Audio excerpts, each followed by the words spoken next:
We are here to ignite a revolution in education.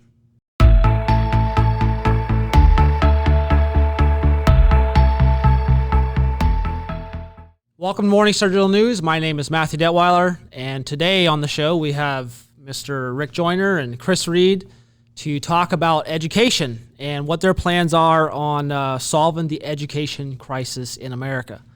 And so thanks for joining the show. Appreciate you guys coming on here. Yep. I believe you guys had a prophetic perspective back in November where you guys talked about the Education Reformation Association. Did I say that right? Yeah. The ERA. Can you guys just kind of share what your overall vision is with that, or like what's that looking like? Yeah, well, I'm going to let Chris share that part. He had the thing about the Education Reformation Association, but I'd like to say first, education is something that I think we as a ministry have a mantle for. And really, education is going to determine our future. There's no question about it. But we do have a crisis in education right now. There's a meltdown going on in the United States education. Before the Federal Department of Education was formed, we were number one in the world or very close to it in education, in all the basics. Last time they measured, which was more than 10 years ago, they quit measuring because it was so embarrassing to us. But the U.S. had fallen to 56th in the world, and the trend was down. Wow. That's so pretty bad. I think there's something we've got to understand. To me, this is what happens to everything we try to do when there's a breach with the Constitution. And the forming of a federal Department of Education was a breach of our Constitution. Remember, the Constitution is clear. It is the supreme law of the land, and whatever authority is not specifically given to the federal government in the Constitution is reserved to the states and to the people. Yep, 10th Amendment. And as soon as the federal government sees the initiative on education, taking it away from the states, taking the resources away from the states, we see a absolute death spiral in education in America. Wow. And it's getting worse. Used to say by the year. I think we could almost say by the day now. I mean, there is a meltdown and collapse going on in education. Well, this is one of the things that the Lord gave us as a ministry years ago.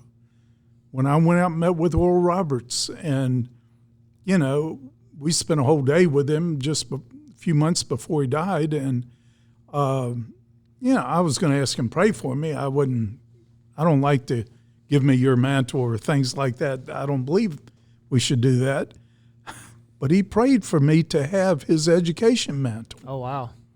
And as soon as we came back, our first meeting, when we got back from California, there was a conference going on. Lance Wallnow was speaking, and Dave and I just came into the building, sat down at our table over there, and Lance stopped his message and turned around, looked at us, and he said, "You just received an education mantle of education." We hadn't told anybody any of that. It was bold confirmation. Well, it's our time to really do something about it. We are here to ignite a revolution in education, and we need one. We need to recover everything that's been lost in American education. And then Chris comes here, and he starts talking things I've never heard anybody else say but us, and had the same burden, had different terminology for some of it, but it was the same thing we were talking about. And as soon as he mentioned this Education Reformation Association, I knew this is a God thing. So Chris, tell us about it. And God brought Chris in with the plan, right? Yep. Well, yeah, so New Era, the acronym ERA, Education Reformation Association, this really became a real discussion in light of the Virginia gubernatorial race. Yeah. When Terry McAuliffe, who was running for governor, made the statement about parents not having a right to have a say in what their kids are being taught. Well, this is an example, as Rick was mentioning, just about anything the government takes over, whether they have a constitutional right or not, they mess it up, especially the things, that the Constitution doesn't allow them to. So once this happened, there were things over the years that the Lord had begun to give me. Like I felt like that there was going to be a real prophetic ministry to the economy, industries, industrial prophets, that God at some point was going to give me a voice with certain industries on how to reform their industry and the economy. And then when this election came about, the Lord really just began to download to me a need for MorningStar. As Rick said, we have this mantle to reform education. I really think we have a reformer's education also, a reformer's mantle, excuse me. But what we want to do is, in light of the Virginia thing, and of course that was just a highlighted example, this is in many places across the nation, we want to be able to provide the resources, the education, the support, the fellowship, all the things necessary for people, and send forth this call to people that feel called to provide alternative education, whether it be homeschooling, Christian schooling, private schooling, whether they're a church, a parent, maybe they felt called to that in the past, but they just did not take that leap or feel the courage or felt like they didn't have the resources or materials. We want to speak to that, and we want to be the ignition behind this reformation of education. And I think that this conference that's coming up and what will come after that is really going to be a real splash, you might say, in what God's doing in the earth with education. Okay, so you mentioned conference. When is that coming up? It is the last weekend of June. Okay. And so we're pretty excited about it. We're finalizing, putting together some of the final touches on it, but we're going to have breakout sessions. We're going to be able to speak just about provide information and the equipping. That's another thing. We are an equipping center. It is about equipping the saints for their ministry. And there are people that are anointed and ordained and are called to education. And so we want to facilitate, help, endorse whatever way we can to help prepare people to take that real leap and begin letting that anointing unfold in their life. And the first steps, we just kind of want to help guide them through that. So are you looking mostly on helping people get involved in the public education as it is, or are you mostly emphasizing on starting like new schools, private schools, home schools, or kind of all of it? I guess what is your focus more on? Well, the latter. I think, I think we're going to probably be limited, other than getting in, voting, for school boards and things like that, which I think are key. But there are certain places in this nation where, they are entrenched in liberal ideology, and the same people keep getting put in office. So in those areas especially, we want to provide alternative education for parents to be in control of what their kids are being taught, because the things their kids are being taught, are going to affect their children. It really is a discipling. Education is about discipleship. And I think that for too long, the government's taken too many mandates that God gave the church, including education. Even early in the Bible, the Lord, even in Deuteronomy 6:4, Hear, O Israel, the Lord our God is one Lord. And then you go on down to verse 5 and 6. Even in the law, it said that the parents were to teach their children when they wake up in the morning, when they're in the way, the things of God. And so I think we have to take back what the government stole or they didn't have the right to take over. And education is a part of the church. In fact, the church is an education center. Yeah. This church is supposed to be a school of life, a school of Christ, becoming like him is one of the things it is. But I think what he was just saying there too, that, mentioning how, there was a calling to industries and companies. Now, I believe the primary mandate of education was given to the church to make disciples. The Great Commission, disciples were students, and I think that is a primary part of the mandate, to be the light of the world, which is illumination or education. I don't think anybody can do this better than the church, but there is a place for secular education. And I believe this is the place of, where commerce, where business and all industry. I think the real place that you're going to see universities evolving into, instead of being like state universities and this, you're going to see corporate universities. You already are. This is already beginning. But I remember watching a documentary over 20 years ago on a very liberal news network that did this whole documentary on why they interviewed a whole bunch of corporate executives who said they were considering not hiring any more college-educated employees. They didn't want any more employees that went to college. Now, these were high-tech companies. Wow. And then you wonder, okay, why is everyone who started this tech revolution college dropouts? Yeah. There's something of a mentality that is given to them in university. They're not educated, they are indoctrinated. You hear that a lot, said a lot now. It's true. They're not taught how to think, they're taught what to think. Yeah. And they can't think outside the box. Now, this came out in that documentary 20 years ago. Wow. Saying the university does something to their minds so they cannot think outside the box. That's what these corporate leaders were saying. And to be successful in this fast-moving world, you have to think outside the box. So with corporate schools, you're basically saying that businesses will have their own school for their own employees? kind of? Not just for their own employees, but for their future employees. Okay. You see it now. They're big parts of major universities, like in University of Michigan. There's a whole lot about the studies in automotive industries. You see at Clemson University now with all the different car manufacturers that have moved to South Carolina.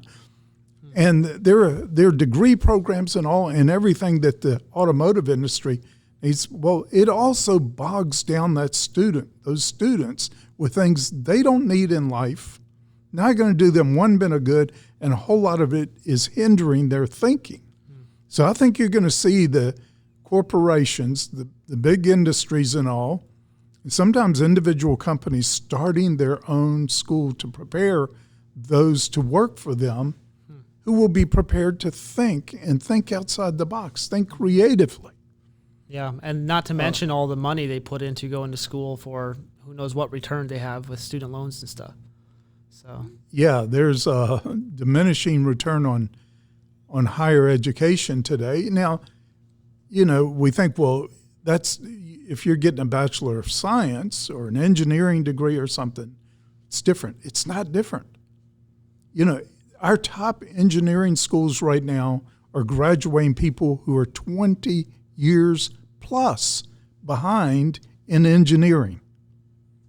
They are way behind the curve. Engineering has gone way past what is being taught in our best engineering schools. The reason is most of the teachers in our colleges are professional educators. They're teaching what they were taught when they graduated 20 years ago. They're still teaching that. They have not worked in the real life field. They haven't been out there where the cutting edge engineering is taking place. They only know to teach what they were taught 20 years ago. So our kids are coming out at best 20 years behind. that's incredible. It is. Wow. This Same curriculum 20 years later. I tell you, public education, the wheels have come off. It's not working. It's counterproductive now in many ways, but there are alternatives. And when he came here, Kingsley Fletcher came to our church one time. He's a African king, actually. Oh, okay. We can't pronounce his African name, so we call him Kingsley. But he came here and he gave us a word to MorningStar that we were called to be industrial prophets. I'm going, that sounds like some kind of cleanser, or whatever. He said, no, you're going to prophesy to leaders of industries and I really got it. We're called to that. I'd never heard of that, but I saw it right away, and it started happening. We have relationships with a lot of leaders in different fields. But also, when he came here and used the same term, used the same concept, I knew it had to do with the education, prophesying to them, it's your time to take over education in many of the fields of higher education. It's the time for the corporations and the industries. So with the ERA, you're talking, is that a lot of higher education, or is that K through 12, anything? Well, so the call we're putting forth with ERA is primarily for those who are educating general education, like K through 12, but it's not limited to that. But it would probably be a call primarily for those, at least at first, but we don't want to limit it to that. Right. Obviously, when children prior to 18, the parents are primarily responsible for knowing the direction. They want their kids to be trained or taught, but it's not limited to that. I mean, as Rick was mentioning, the industrial prophets, the reason why that'd be such a reforming idea, an example of this, is what better person to know what the next generation needs to be taught about any industry than the industry itself. They are interested in the future of their industry, and so they know what they need to be taught in corporate colleges versus, all of this unnecessary stuff, information they're never going to use, which is really just trying to influence their politics and their worldview and destroy their faith in God. I know not all professors, but that is a very common trend that's happening. And so we don't really want to limit exactly what all this will become, but we know this is what it looks like starting, and we feel there is a call, national and international call from MorningStar to people that feel called to help in whatever way they can to help bring education to reform to education in whatever level they can. That's awesome. That's really incredible. So you have a conference in June, and then is this like an association you're thinking about? Kind of like, you have KBA here, Kingdom Business Association. Is that kind of what you're looking like, to have like a monthly partnership, and you have resources and connections and stuff? Yeah, I think that's what it will turn into. After the first conference, we'll have a real knowledge of what the interests, what the needs are, and once we see, hey, there is a significant number of people that want to be a part of this, one of the things we can do is the training and the equipping and the sending forth and the ordaining of people that are called to education. It is a ministry in and of itself, and so we're excited about it. So if I have a desire to start a school, so if I come to this conference, be part of the ERA, you guys would have the resources and the tools and the connections. And I guess you also, through your K through 12 school, Comenius School for Creative Leadership, you have a non-governmental accrediting agency. Well, does that kind of go into this whole thing? Yeah, that's being developed right now. We'll have our own accrediting, but we've helped a few churches start their own schools. Oh, okay. And they've gone great. They have really been great. Any church can do it, of almost any size. And we tend to, if you think of education the way the world does it, it's an unbelievable burden. It doesn't work in the first place. Yeah. But if you really have, I think, God's perspective on education, which I went back to the roots. I studied John Amos Comenius's writings, who is called the father of modern education. And he's still considered one of the 5 men to most impact the modern world. But I believe he's the only genius to ever work in the field of education. He saw something so far beyond his own time. And we've only implemented a few of his basic principles, and the results were dramatic. We got an award from our South Carolina legislature one year for being the best school, public or private, in this 4-state region right here. They brought us down there and gave it to us in the legislature, Al Wood and I. Okay. And we didn't know how they found that out. How they measured. We weren't measuring ourselves against others, but we were beating the daylights out of one of the top 2 private schools in the country. Was right here in Charlotte. We were beating them in our kids' test scores and everything else, every way that you could measure then.